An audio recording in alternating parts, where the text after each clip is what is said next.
Salut à tous, le journal du foot de ce jeudi 2 janvier. La rechute de Paul Pogba qui vit décidément une saison très compliquée. Le Français doit être opéré d'une cheville, comme l'a révélé son entraîneur, Ole Gunnar Solskjaer, après la défaite contre Arsenal.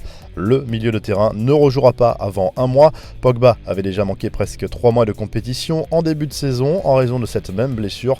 En conférence de presse, le coach des Red Devils a avisé l'entourage du joueur, dont son agent Mino Raiola, qui l'accuse de tout faire pour que Pogba joue le moins possible cette saison. Certains footballeurs ont bien fêté le réveillon du Nouvel An. Neymar avait pris lui des mesures drastiques pour faire la fête en toute intimité avec ses amis, réunis dans un luxueux manoir à Bahia au Brésil. L'attaquant du PSG avait tout simplement interdit l'utilisation des téléphones portables et des appareils photo. C'était la règle d'or qui devait être respectée, mais certaines vidéos ont tout de même fuité.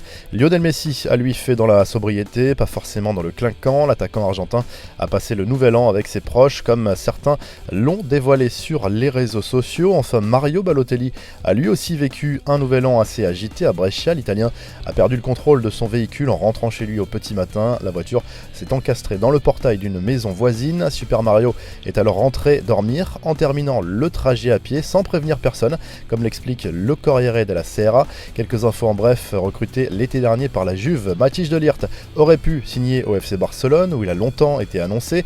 Dans un entretien à un magazine néerlandais, Mino Raiola, son agent, a expliqué les raisons de ce choix.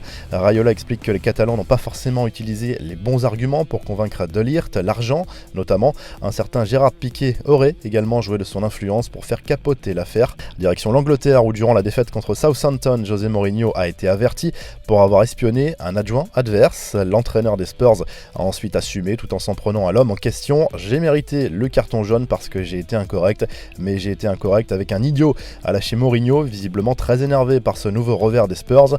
Outre-Manche toujours, le premier match de l'année 2020 en Première Ligue a donné lieu à une nouvelle polémique liée au VAR lors du match entre Burnley et Aston Villa. Après de longues minutes d'attente, un but a été refusé pour un hors-jeu extrêmement limite au millimètre à un talon près. La revue de presse, le journal L'Équipe place Neymar en une ce jeudi avec ce titre, la rédemption.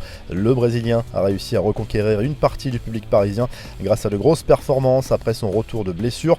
En Italie, la Gazzetta dello Sport parle du mercato. L'Inter vise Vidal en janvier et Eriksen pour l'été prochain. La Juve va accueillir Kulusevski dès le mois de janvier.